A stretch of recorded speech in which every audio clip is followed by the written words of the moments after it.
మీ life లో మీరు చేసిన క్రేజియస్ట్ థింగ్ ఏమైనా ఉందా? యా, ఒక డే మా పేరెంట్స్ అందరూ ఇంట్లో లేరు. మా నలుగురు మిడ్ నైట్ 1 o'clock అనుకుంటా యారడ్ వెళ్దామని ఫిక్స్ అయ్యాం. గాజువాకి వెళ్ళి పరోటా ప్యాక్ చేయించుకొని యారడ్ వెళ్ళి తిన్నాం. అదే మా క్రేజియస్ట్ ఎక్స్పీరియన్స్ మా నలుగురికి నాతో ఉన్నది. ఇలాంటి చాలా ఉన్నాయి, ఇంకా దాచాం కుప్పలుగా.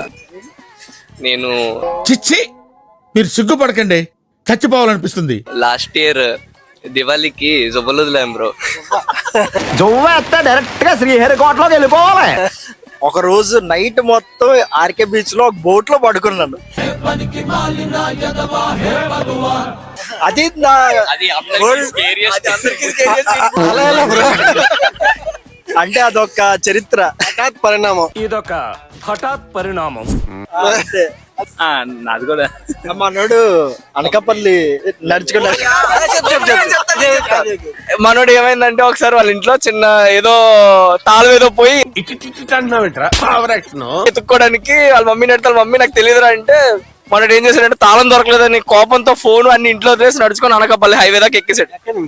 గాజువాక నుంచి. పరిగెట్టడానికి చాలా సౌకర్యంగా ఉన్నాయి. అమ్మో, పోలీసులు వీడొస్తున్నారండి. బీసీ రోజు నుండి మేము అందరం ఆర్కే బీచ్ ఎదగడానికి వస్తే మనోడు ఆపోజిట్ డైరెక్షన్ అనకాపల్లి వెళ్ళాడు నడుచుకొని.